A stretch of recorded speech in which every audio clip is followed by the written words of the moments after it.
Vamos dar início ao assunto cromatografia gasosa, onde iremos abordar os seus princípios básicos, seus métodos de instrumentação e suas aplicações.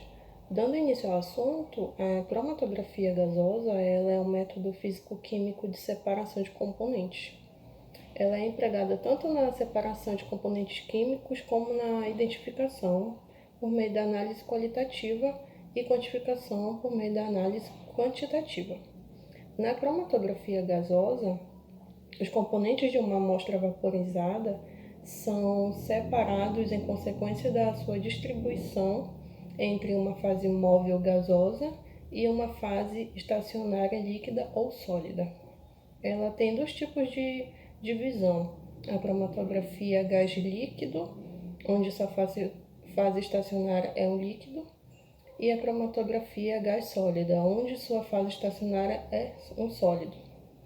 A sua classificação por meio do tipo de coluna pode ser classificada como cromatografia gasosa e cromatografia gasosa de alta resolução.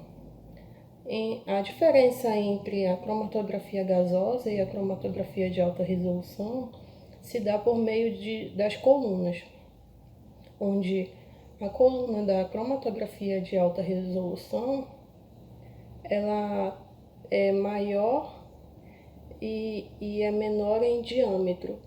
Possui a fase líquida como o filme aplicado diretamente às paredes de um tubo da coluna e são mais eficientes, quanto a coluna da cromatografia gasosa, elas são empacotadas e o diâmetro é maior.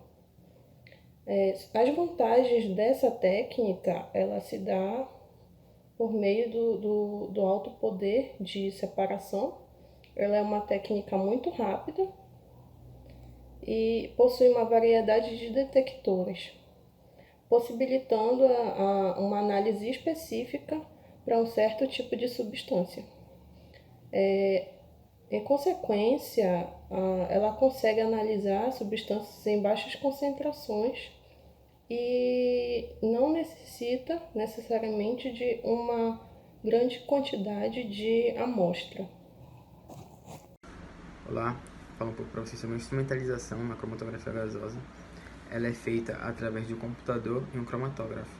O cromatógrafo ele é o principal, ele vai ser o responsável por todo o processo da sua separação da amostra, enquanto o computador ele apenas serve para auxiliar na geração de sinais.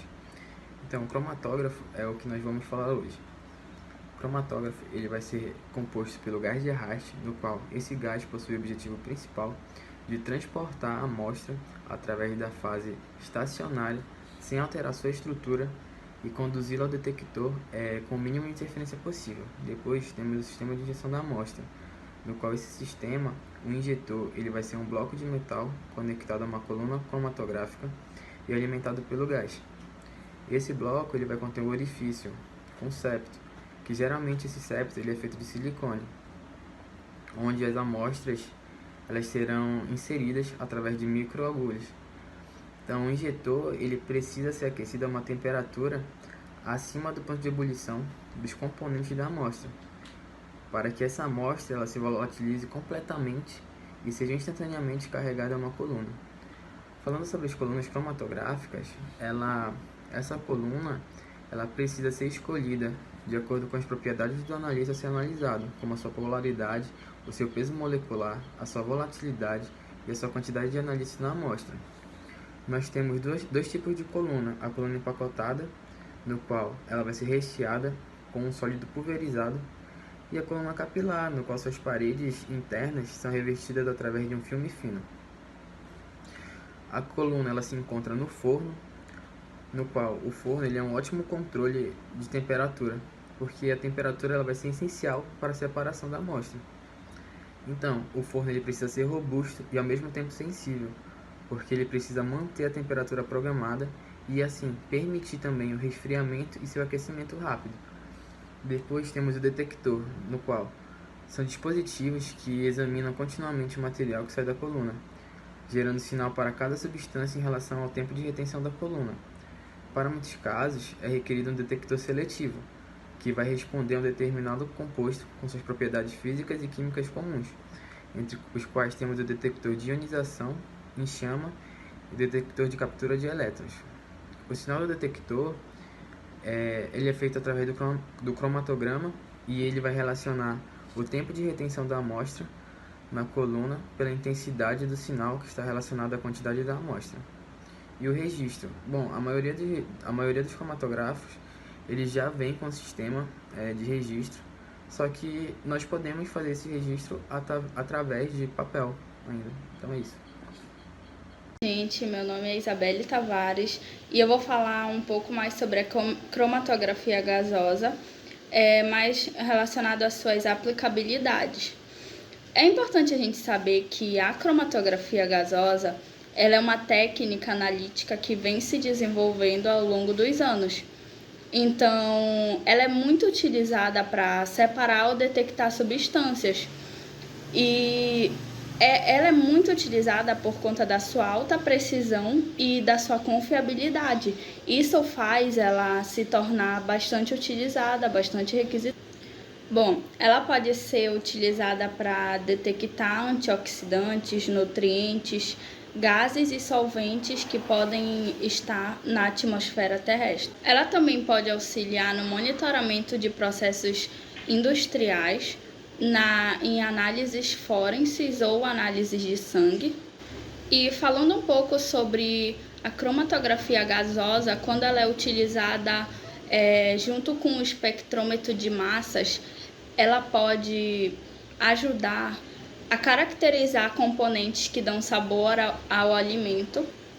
Ainda ela pode auxiliar na identificação de poluentes da água e também auxiliar em análises médicas.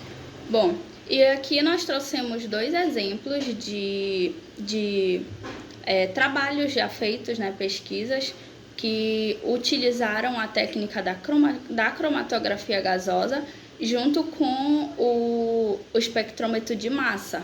Uma delas buscou a identificação de substâncias obtidas a partir de algas marinhas de dois estados brasileiros do Nordeste.